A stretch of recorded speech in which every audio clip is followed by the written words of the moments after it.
السلام عليكم ورحمة الله تعالى وبركاته. مرحبا بكم متتبعي قناة نوسا كوزين. اليوم ان شاء الله غادي نشارك معكم جوج ديال الوصفات اللي شهيرة هنايا في الشمال، معروفة بزاف بزاف. باستري دو فلان وباستري ديال اللينغوا. من الوصفات الشمالية القديمة جدا، غادي ترجعكم من ايام زمان ومن الحنين ديال الطفولة. جاني عليهم طلب بزاف بزاف في الانستغرام، فلبيت الطلب من الاخوات وشاركت معكم هنايا بادق التفاصيل. غادي نعطيكم اسرار المخبزات في النجاح ديال هاد الباستري دو فلان وباستري ديال لينغوا. وكذلك غادي نشارك معكم واحد العجينه ديال اللوز اللي غادي نغلف بها باستري ديال لينغوا، واللي ناجحه 100%، واللي غادي تعتمدوها وان شاء الله ماشي غير في باستيليس وانما حتى في التغليف ديال لي طارت، كذلك في التعمر ديال التمار، تزيين لي صابلي، عندها عده استعمالات ناجحه 100%. كما قلت لكم غادي تستغنوا انكم تشريو شي حاجه اسمها لا بات داموند. نتمنى من كل قلبي الفيديو يعجبكم. اذا عجبكم ما تنسونيش دائما الدعم ديالكم بلي لايك والبارطاج مع الاصدقاء والاحباب. خليكم مع المقادير وطريقه التحضير. اذا على بركه الله، اول حاجه غادي نحضروا هي الجينواز. عندي 5 الحبات ديال البيض، 125 غرام ديال السكر، 125 غرام ديال الدقيق، وساشي ديال الفاني. هنايا بالنسبه للبيضه البنات استعملت هنايا 5 الحبات البيض لان الحجم ديالهم صغير. اذا كان الحجم ديالو كبير استعملوا غير 4 حبات فقط. صافي في واحد البول اللي ما يكون فيه حتى شي قطره د الماء غادي نوضع ديك الحبات ديال البيض، يكون بدرجه حراره المطبخ. كنزيد عليه السكر وكنطلعوه مزيان مزيان بالباطوغ حتى كيتضاعف الحجم ديالو وكيولي اللون ديالو بيض، يعني حتى كيذوب داك السكر تماما وكيولي بهذا القوام هذا كيف ما كتشوفوا. يعني ضروري يرجع الخليط بهذا الشكل هذا باش ننجح معكم الجينواز. صافي هنايا غادي نزيد كذلك 125 غرام ديال الدقيق. بالنسبه للدقيق البنات كنزيد كيكون ديجا مغربل، وكنعاودوا نغربلو المره الثانيه باش كندخلوا اكبر كميه ديال الهواء في الخليط. وهنايا غادي نضيفوا على 3 ديال الدفعات، يعني ما غاديش نكب داك الطحين كامل مره واحده، ولكن كنزيد البنات شويه بشويه وانا كنغربلو وكنخلط بالسباتول بهاد الكيفيه هذه اللي كتشوفوا في الفيديو من تحت من فوق، باش كنحافظوا على ديك الكميه ديال الهواء اللي دخلنا في الخليط وما يهبطناش الخليط نهائيا، يعني نحافظوا على الفوليوم ديالو. صافي كما قلت لكم كندخل داك الدقيق شويه بشويه وانا كنخلط من تحت من فوق حتى كنكمل الكميه كامله. صافي كنوضعوه هنايا في الصينيه اللي غادي تدخل الفران، ونحاول انني نقاد السطح ديال لاجينواز بهذا الشكل هذا. في هذا الاثناء ضروري الفران يكون مسخن من قبل.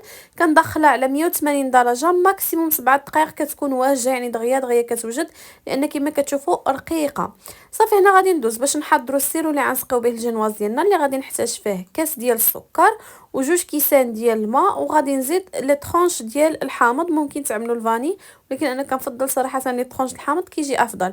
صافي غير كتطلع فيه الغاليه كنطفيو عليه، يعني غير يبقى كيذوب داك السكر كنطفيو عليه. هنا الجينواز من بعد ما وجدات كتجي على هذا الشكل هذا كيف ما كتشوفوا. بالنسبه للبنات الكاغيط ديال الفران، فانا كندهن الصينيه بشويه ديال الزيت، عاد كنعمل عليها الكاغيط الفران باش كيبقى ثابت، باش حتى الشكل ديال الجينواز كيجي هكذا مقاد، يعني ما كتجيش مخصره من الجنيبات. صافي هنا كنرشها بشويه ديال السكر كلاصي على الوجه ديالها، عاد كنقلبها، يعني كناخذ عاود واحد بابي كويسون اخر كنوضعو فوق الجينواز بهذا الشكل وكنقلبها بكل سهوله. علاش البنات كنرشها بشويه السكر كلاصي؟ باش ما تعذبكمش في الخدمه، يعني ما تلصقش معكم على سطح العمل نهائيا وما كتعذبش في الخدمه نهائيا. هنا كيف ما كتشوفوا يعني كيتزال داك الكاغيط بسهوله. كنحصلوا في النهايه على واحد الجينواز اللي كتجي خفيفه وكتجي ناجحه البنات 100%. كما قلت لكم مقادير ان شاء الله مضبوطه، غادي نخليها لكم كالعاده في صندوق الوصف باش اللي بغات تجرب ان شاء الله الوصفه. صافي هنايا بالنسبه للجينواز كنخليها حتى كتبرد تماما، وغادي نقطع هنايا 3 ديال القطع اللي تكون متساويه. 3 القطع متساويه. نتوما طبعا كتحكموا في الحجم. انا هنايا هاد القطع هادو ب3، فحصلت على واحد باستيل ديال لينغوا اللي غادي يكون الحجم ديالو كبير، لان انا هنايا ماشي خدمتو كوموند ولا شي حاجه وانما عملته غير للمنزل ديالي. ف كما قلت لكم الحجم ديالو في التقطاع جا كبير. اذا بغيتو يجيكم يعني الحجم ديالو صغيور، خصوصا الاخوات اللي يقدروا يعني يعملوا هاد الوصفات هذه كمشروع من البيوت ديالهم، فيقدروا يقطعوا هاد القطع، يعني كل قطعه كذلك تتقطع على جوج. يعني في بلاصه ما تحصلوا على 3 القطع ممكن تحصلوا على 6 ديال القطع باش تحصلوا على على واحد الباستيل اللي كيكون الحجم ديالو صغيور. صافي هنا البنات السيروم بعد ما وجد كنخليوه كيبرد تماما. لا كريم انا استعملت 200 غرام ديال الكريم فريش، استعملت اولالا، استعملوا اي نوعيه كتفضلوها. طلعتها عادي غير بوحديتها بالباطور. صافي كنشبر داك السيرو كنسقي به الجينواز مزيان مزيان. ضروري البنات تكون ماشي يعني مسقيه يعني فازكان اقصى درجه باش كيجي الباستيلي ناجح وكيجي كيذوب ذوبان في الفم. صافي هنايا من بعد ما كنسقيه كنعمل واحد لاكوش هنايا رقيقه ديال ديك لا كريم اللي طلعت. كما قلت لكم تستعملوا اي نوعيه، ممكن تستعملوا كذلك البودره ديال الشونتي كطلعوها مع الحليب بارد اولا تطلعوها مع الماء يعني على حسب الذوق. كما قلت لكم انا استعملت هنايا اولالا. صافي هنا غادي نشبر شويه ديال الكركاع مهرمش وغادي نرشو هنايا على الطبقه ديالي بهذا الشكل كما كتلاحظوا. عاد غادي نضيف عليها الطبقه الاخرى. ملي كنزيد الطبقه الاخرى البنات كنضغط عليها مزيان مزيان باش تثبت لي على الطبقه الاولى وباش يجي الشكل ديالها كذلك مقاد. يعني ضروري انكم تضغطوا هكذا باليد مزيان مزيان باش كتثبت ديك الطبقه الفوقيه على الطبقه السفليه. صافي غادي ناخذ كذلك السيرو غادي نسقيها كالعاده مزيان مزيان، يعني جميع الطبقات خصهم يتسقاو مزيان مزيان كيف ما قلت لكم. اذا ما تسقاوش راه غادي يجيو ناشفين في العضه وما كيعطيكمش النتيجه فحال على برا. فضروري يعني غير عطيوهم الماء عطيوهم السيرو ما تخافوش منه نهائيا. صافي هنايا من بعد ما غادي نعمل واحد الطبقه رقيقه كذلك ديال لا كريم كترشوها كذلك بالكركاع. انا هنايا البنات راه غير نسيت مع التصوير ما رشيتهاش بالكركاع، ولكن راه الطبقات يعني بجوج خصهم يكونوا مرشوشين. صافي انا نسيت نهائيا رشيت على الطبقه الاولى كما شفتم. ملي وضعت الطبقه الاخيره ديال الجينواز كذلك سقيتها وصافي كذلك غنغلفها مزيان مزيان بالكريمه هكذا من فوق وكنوضعها في المجمد واحد الساعه ديال المكانه باش تشبر راسها مزيان مزيان وما تعذبنيش في الخدمه فاش نكون كنقطعها او كنغلفها. صافي هنايا غادي ندوز باش نحضروا العجينه د اللوز اللي غادي نحتاجو فيها 200 غرام ديال اللوز ايفيلي. بزاف د الاخوات غادي يتسالوا علاش استعملت اللوز ايفيلي. باش نتفاداو البنات جميع المشاكل اللي يعني كيعملها اللوز العادي، منها انه كيطلق الزيت فاش كنطحنوه مزيان مزيان. فهاد الوصفه هذه اما استعملوا البودغ داموند اللي كتباع واجده ياك كتغربلوها وتستعملوها، اما استعملوا اللوز ايفيلي باش تفاداو جميع المشاكل وتحضروا شي حاجه يعني طريه على يدكم. صافي هنايا عندي 200 غرام ديال اللوز ايفيلي وعندي 200 غرام ديال السكر كلاصي اللي ضروري يكون سبيسيال. سكر كلاصي سبيسيال نوع جيد. سكر كلاصي سبيسيال البنات علاش؟ لان كيكون ناقص حلاوه باش تجيكم شي عاود هاد العجينه د اللوز حلوه اكثر من القياس. هذيك مرحله اولى. المرحله الثانيه البنات كناخذوا كاسرونه غادي نوضع فيها 250 غرام ديال السكر حبيبات وغادي نزيد عليها البنات نص لتر ديال الماء 500 مليلتر ديال الماء اللي يكون عادي غير ما مصنبور. غادي نوضعها فوق النار غير كتبدا تغلي كنحسب لها 25 دقيقه ما كنحركوهاش نهائيا. 25 دقيقه على الخليط كنطفيلها بدون تحريك يعني ما كنحركوهاش. النار ما تكونش مهيله وما تكونش مجهده، نار متوسطه. هنا داك اللوز ايفيلي البنات كنطحنوه الطحنه الاولى بوحديته كيف ما كتشوفوا في الماكينه، والطحنه الثانيه غادي نعاود نطحنو مع السكر كلاصي. داك السكر كلاصي دائما قد اللوز قد السكر كلاصي عبارة 200 غرام كنغربلو مع هاد الخليط ديال اللوز اللي طحنا المره الاولى وكنعاودو نطحنوهم المره الثانيه مع بعضيتهم. وملي كنطحنوهم البنات بجوج كنعاودو نغربلوهم. ضروري انكم تغربلوهم مزيان مزيان. هذا القوام البنات السيرو كيف ما كتشوفوا ملي وجد يعني كيتقال القوام ديالو كيولي غير شويه. وهذا الخليط ديال اللوز والسكر كلاصي من بعد ما طحنتهم الطحنه الثانيه وغربلتهم. صافي داك السيرو كنبقى نضيفو غير شويه بشويه ما تضيفوش دفعه واحده لان تقدروا تستعملوا هذيك الكميه ديال السيرو اللي حضرنا كامله. تقدروا لا انا هنايا في الخليط فدخلت لي كامله يعني ديك الكميه كامله دخلت لي في هذا الخليط ديال اللوز مع السكر كلاصي. ولكن كيف ما قلت لكم كتزيدوا الكميه غير شويه بشويه وانتم كتخلطوا كتحاولوا انكم تدعكوا مزيان مزيان بهذا الشكل. في البدايه البنات غادي تبان لكم العجينه بحال اللي كتلصق في اليد فما تخافوش منها. ملي غادي تبقاو تدعكوها ما تبقاش نهائيا كتلصق. هنا ملي تجمعات لي كما كتشوفوا كنوضعها على سطح العمل وكندعكها مزيان مزيان. ضروري البنات انكم تدعكوها بهذا الشكل هذا مزيان مزيان باش كتتماسك مع بعضيتها وكتولي عاطيه الطوع يعني كتولي مطاطيه كتخدموا بها بكل اريحيه. صافي هنا كما كتشوفوا غتبان لكم بان كتلصق لي في اليدين كيف ما كتشوفوا. كنبقى كندعكها صافي ما كتبقاش تلصق نهائيا كيف ما كتشوفوا لا على سطح العمل ولا في يدي. وهذا القوام ديالها كيفاش كتجي عاطيه الطوع كما قلت لكم ممكن تعمروا بها التمر، ممكن تزينوا بها، تغلفوا بها الطرطات، ممكن كذلك تزينوا بها لي صابلي، كتلونوها باللون اللي بغيتو. وطريقه الاحتفاظ كتحتفظوا بها البنات غير في بلاكار على برا، يعني ما تحتاجوش انكم تدخلوها لا الثلاجه لا كونجيلاتور، يعني غير على برا في بلاكار بلاستيك غذائي اللي يكون محكم الاغلاق وصافي. فوقاش ما بغيتو كتستعملوها كتطلقوها وكتستعملوها، فكتصبر واحد المده اللي طويله، ما تخافوش انها تخسر. وكما قلت لكم عندها عده استعمالات، يعني كتنفع بزاف بزاف، وغادي تستغناو على شي حاجه اسمها لاباط داموند انكم تشريوها من على برا. البنات اذا حضرتوها من نفس النهار فكتخليوها على الاقل واحد نص ساعه كدرتاح، عاد كتستخدموها. انا هنا كنت حضرتها بليله من قبل، فبغيت نبارطاجي معكم انكم حتى الا احتفظتوا بها في البلاكار مثلا واحد المده، غادي تولي معكم بحال اللي قاصحه شويه، خصوصا الجو بارد.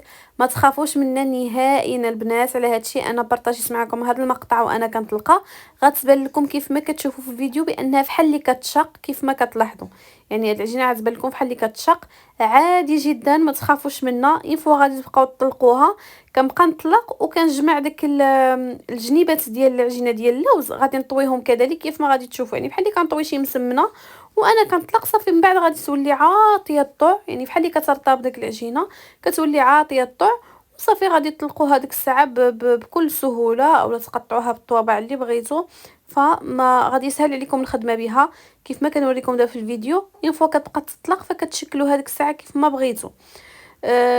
على هادشي انا ركزت على هذا المقطع بالتحديد انني نخليه، يعني ما بغيتش نقطع منه ولا شي حاجه، باش الاخوات اللي جربوها في الدار اذا شافوها مثلا وهما كيطلقوها كتشق معاهم ولا شي حاجه ما يتخلعوش.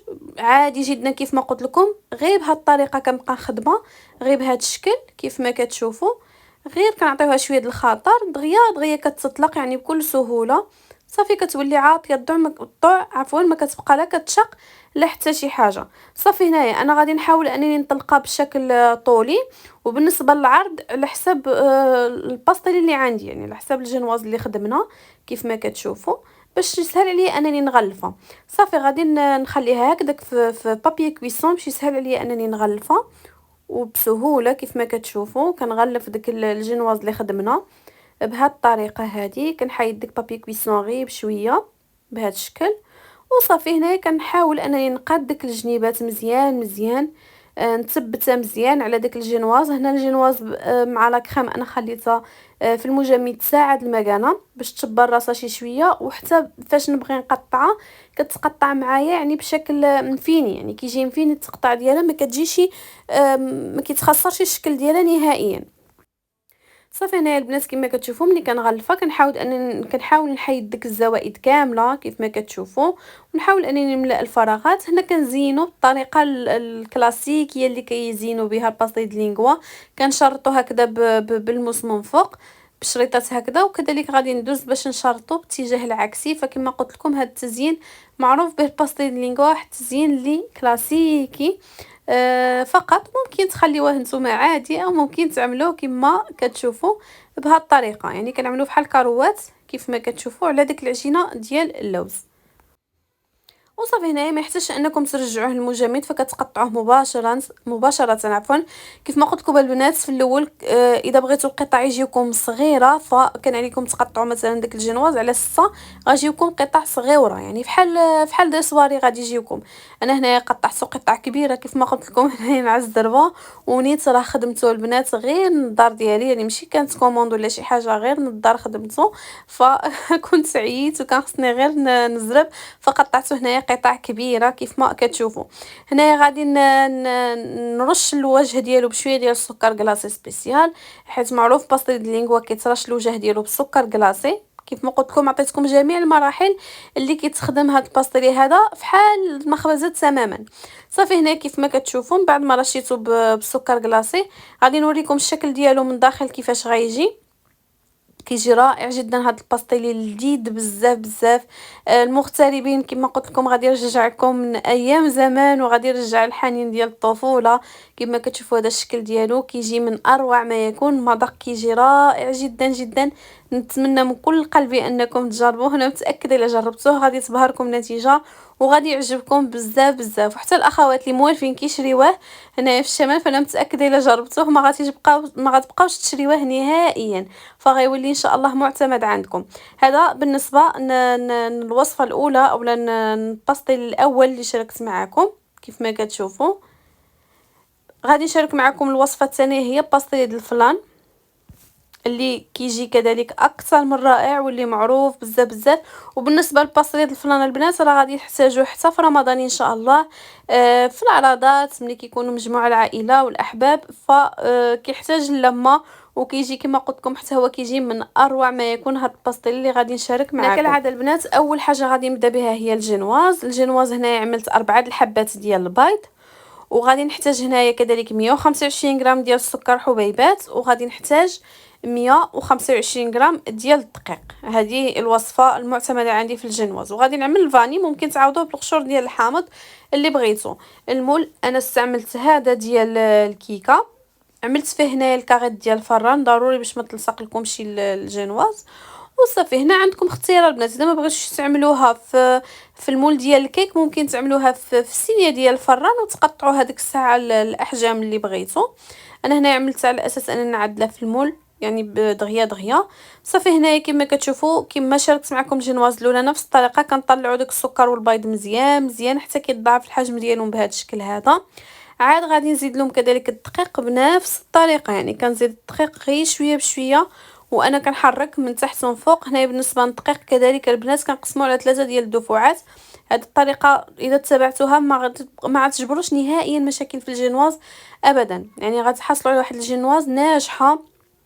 سواء خدمتوها في لي مول هكذا اللي كيجيو عاليين، سواء عملتوها يعني في الصينيه مسرحه، فغتعطيكم نتيجه اللي رائعه جدا. صافي هنا كيف ما كتشوفوا دائما كنخلط من تحت وفوق وغير شويه بشويه باش ما نحافظوا على ديك الكميه ديال الهواء وما يهبطناش الخليط. وصافي هنايا طبعا دائما الفران يكون عندي مسخن من قبل على 180 درجه. غادي ندخل هذا الجنواز ديالي ماكسيموم. هنايا ملي كتكون الجنواز هكذا في المول ماكسيموم 12 دقائق كتكون واجده، يعني ما كتفوتش 12 ديال الدقائق. وملي البنات نعمل الخليط في المول ديال الكيكه ضروري ضروري غادي نضربه واحد شويه هنا على سطح العمل باش ما يبقاوناش داك الفقاعات ديال الهواء من فوق بهذا الشكل هذا، يعني كنخرجوا داك الهواء اللي كيكون من داخل واحد شويه كما كتشوفوا ما كيبقاوناش داك الفقاعات في الخليط.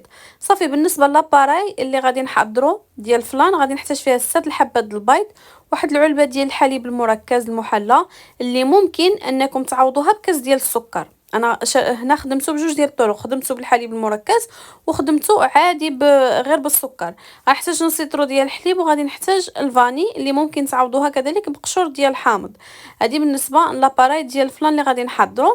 بالنسبه للجنواز كيف ما كتشوفوا هذا الشكل ديالها من بعد ما وجدت كتجي مفشفشه وكتجي خفيفه. غادي نخليها تبرد تماما وغندوز باش نحضر الكراميل اللي غادي نوضعه في المول اللي غنحتاج فيه كاس ديال السكر. كنوضعوا على العافيه اللي تكون مهيله ما كنحركوهش حتى كيبقى يذوب بالجنيبات عاد كنبقى نحركوه. صافي غادي ندوزو نحضروا لاباراي ديال الفلون اللي غادي نطيبو في الفران. غادي نوضع ديك 6 الحبات البيض، غادي يكونوا دائما بدرجه حراره المطبخ من الافضل. وغادي نزيد عليهم هنايا داك الحليب المركز المحلى. كيف ما قلت لكم انا شاركته هنايا في هذا الفيديو معكم بجوج طرق. بالحليب المركز المحلى كيجي لذيذ بزاف بزاف، ما كيجيش داك المذاق ديال البيض باين نهائيا، يعني ما كتجيش داك الصوره ديال البيض، العكس انكم اذا خدمتوه بالسكر فكيجي داك المذاق ديال البيض، خصوصا اذا استعملتوا غير الفاني. فاذا خدمتوه بكاس ديال السكر عادي فضروري تعملوا القشور ديال الحامض في بلاصه الفاني افضل بكثير باش كيغطي شويه على داك المذاق ديال البيض. ولكن اذا استعملتوا الحليب المركز محلى فما تخافوش ما كيجيش المذاق ديال البيض باين نهائيا. صافي غادي نطرب هذاك البيض مزيان مزيان هنا مع داك الحليب المركز المحلى بهذا الشكل. عاد غادي نزيد نص لتر ديال الحليب اللي يكون غير بدرجه حراره المطبخ، يعني ما يكونش بارد من الثلاجه. وصافي غادي نحرك كذلك جيدا فهاد الاثناء كما قلت لكم السكر عملته فوق البوطه على نار مهيله. من الافضل الكسرونه البنات تكون الكسرونه اللي ثقيله اللي تخدموا بها الكراميل باش ما يغفلكمش داك السكر ويتحرق ويطلق داك الطيبات المروره. صافي هنايا داك الخليط ديال الحليب مع البيض مع الحليب مركز محلى كنطحنو هنايا بالميكسور مزيان مزيان بهذا الشكل باش كتنسجم جميع المكونات. صافي اخر حاجه غادي نضيف هنايا الفاني، كنت نسيت ما ضفتهاش في الاول كيف ما كتشوفوا. وغادي نخلط مزيان مزيان داك الفاني مع البقيه ديال الخليط. صافي داك السكر ملي كيذوب كيجي لهذا الشكل هذا، يعني الكراميل ديالنا كنوضعوه في المول بهذا الشكل. نحاول انني نلبس المول كامل، وطبعا بسرعه قبل ما يبس معنا داك الكراميل. كيف ما كتشوفوا ردوا البال لان كيكون سخون بزاف والحرقه ديالو صعيبه صعيبه صعيبه بزاف، فردوا البال انه يطر زعما فيكم ولا شي حاجه. صافي غادي داك الخليط اللي طحنا ديال الحليب مع البيض غادي نصفيه ضروري، غادي نصفيه في المول اللي غادي يدخل الفران كيف ما كتشوفوا. دائما الفران يكون مسخن من قبل. بالنسبه للدرجه كندخلو كذلك حتى هو على 180 درجه، ولكن بالنسبه للطياب فهو كيبقى 45 دقيقه. خصكم البنات حتى تدخلوا السكين فيه، يعني تدخلوا شي موس ويطلع ناشف عاد تعرفوا بان الفلان ديالكم واجد. هنايا كنوضعوا في واحد الصينيه قبل ما ندخلوا الفران، وهذيك الصينيه غادي نعمر حتى النص ديال المول بالماء اللي يكون طايب، يعني كنعمروا حتى النصف ديال المول، ما تعمروش حتى الراس باش ما يفيضش على الخليط ديال الفلان، يعني غير النص. صافي هنايا ديك الجينواز كما كتشوفوا من بعد ما بردات حيدتها من المول كتكون على هذا الشكل هذا، كتجي خفيفه. ردوا معاها البال البنات باش ما تهرس. صافي هنايا غادي نقسمها على جوج باش نستعملها في هاد الباستيلي ديال الفلان. ممكن كذلك بنات تعملوا غير طبقه واحده ديال هاد الجينواز هذه، لان بزاف خصوصا المحلات فكيبيعوا باستيلي د الفلان كيكون فيها غير طبقه واحده ديال الجينواز. العكس ديال بنادريات اخرين كاينين اللي كيعملوا جوج ديال الطبقات. انا شاركت معكم ديال جوج طبقات كيجي اكثر من رائع. هنا كما كتشوفوا البنات الفلان بعد ما وجد كندخلوا الموس فيه، خصو يطلع ناشف بهذا الشكل هذا باش تعرفوه بانه راه واجد تماما. كياخذ 45 دقيقه في الفران. صافي غادي ناخذ هنايا غادي نستعمل اولالا. تستعملوا كذلك ممكن تستعملوا بودره شونتي مع الحليب بارد اولا مع الماء، كيبقى على حساب الرغبه. صافي انا ضفت هنايا شويه الكريمه 200 غرام غادي نطلعها. استعملت هذه النوعيه هذه غادي نطلعها عادي بالباطور حتى نحصل على هذا الشكل هذا. هنا غادي نزيد له 2 معالق ديال الكوك. انا هنا ما كانش عندي الكوك عادي، كان عندي الكوك محمر. هي في الوصفه كيكون الكوك عادي كيعطي واحد النكهه رائعه جدا الكريمه هاد الكوك. وصافي غادي هنا طبعا الفلان خصو يكون بارد تماما. غادي ناخذ كميه من داك الكريمه ولا من اولالا اللي طلعت واللي خلطت معها كذلك 2 معالق ديال الكوك محمر. وصافي غادي نحاول انني نعمل واحد الطبقه رقيقه ديال الكريمه فوق الفلان، ولكن ما تضغطوش يا البنات، يعني حاولوا انكم ما تضغطوش بيدكم على داك الفلان باش ما يطلعش الكراميل من الجوانب او يتخسر الشكل ديالو. يعني غير شويه بشويه هكذا كيف ما كتشوفوا، يعني تضغطوا بزاف غادي يقدر انكم يتخسر الشكل ديالو تماما ويطلع حتى داك الكراميل يطلع من الجنيبات ديال المول. فحاولوا غير بشويه بشويه حتى نعمل واحد لاكوش هكذا رقيقه على الوجه كامل ديال الفلان. صافي البنات ديك الجنواز من بعد ما قسمتها على جوج غادي نوضع النصف على ديك الطبقه ديال الكريمه اللي وضعنا. كنحاول انني نثبتها مزيان مزيان بهذا الشكل كيف ما كتشوفوا، وغادي نسقيها بالسيرو اللي سبق لي حضرت معكم في الاول ديال الفيديو، اللي فيه غير السكر والماء ولي طرونش ديال الحامض. نحاول انني نسقي ديك الطبقه كذلك مزيان مزيان. هاد الطبقه هذه كتسقى مزيان، والطبقه الاخيره اللي غادي نوضع ممكن انكم ما تسقيوهاش نهائيا، لان فاش غادي نقلب الفلان ديك الماء الكراميل اللي كيهبط راه كيهبط على ديك الجينواز، فما تخافوش هنا زعما تجيكم ناشفه ولا شي حاجه، ولكن هاد الطبقه هذه ضروري انكم تسقيوها جيدا.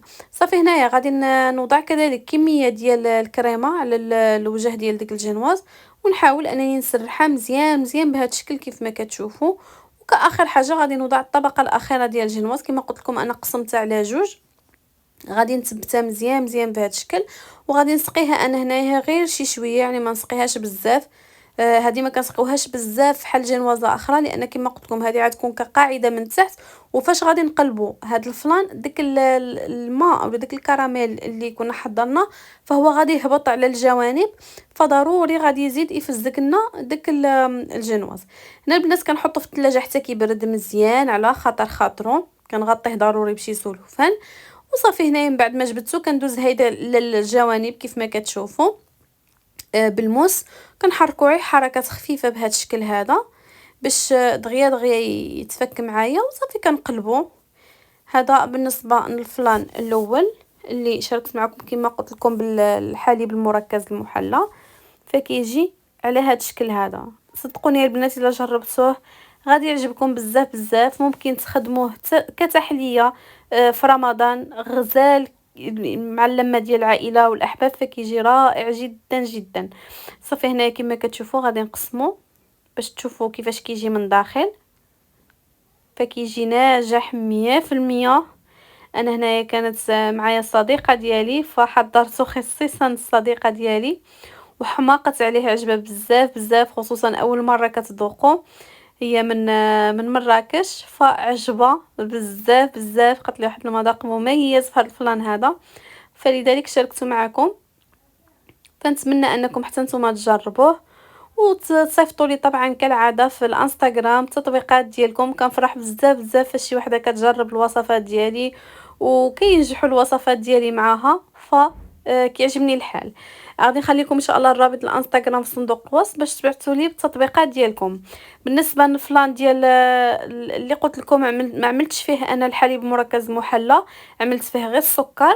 فهو هذا البنات ما بغيتش باش ما يجيش الفيديو طويل بزاف بزاف، فنفس المراحل نفس المقادير، فقط الحليب مركز محلى استبدلته بكاس ديال السكر. صافي نفس الشيء هنايا البنات عاود عملت له الماء غليان. وهنا بالنسبه للمول فعملت المول عادي، يعني ما فيه حتى شي زواق، ما فيه حتى شي حاجه. والمول هذا اللي استعملته البنات فهو صغير، القياس ديالو واحد شويه على المول الاخر. المول الاخر كيجي فيه شي 26 سنتيم، هذا كيجي فيه شي 23 سنتيم هكذاك. هنا كيف ما كتشوف انا قلبته هنايا مع الزربه، قلبته في الطبسيل الصغير. بالنسبه للتزيين ديال الجوانب هو عاده كنزينوه بالكوك اللي كيكون عادي. كما قلت لكم انا ما كانش عندي الكوك عادي متوفر، فزينته هنايا بالكوك محمر اللي كان عندي. كندوز على الجوانب كاملين بهذا الشكل.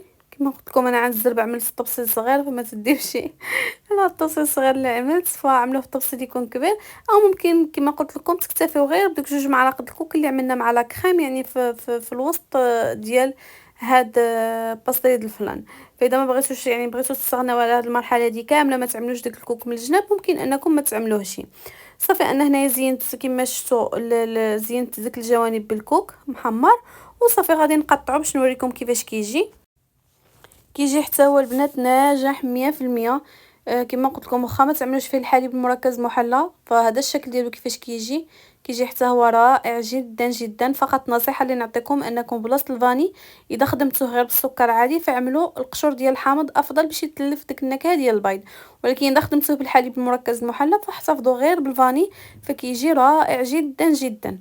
كما كتشوفوا هذا الشكل ديالو كنقدمو. انا عملته هنايا في داك الكويخطات هكذا باش يسهل علينا نهزوه، يعني كيتهز بكل سهوله كما كتشوفوا، يعني كنهزوه بكل سهوله كيتحط يعني في الطبسيل. نتمنى من كل قلبي البنات ان الوصفات اليوم تعجبكم وتجربوها.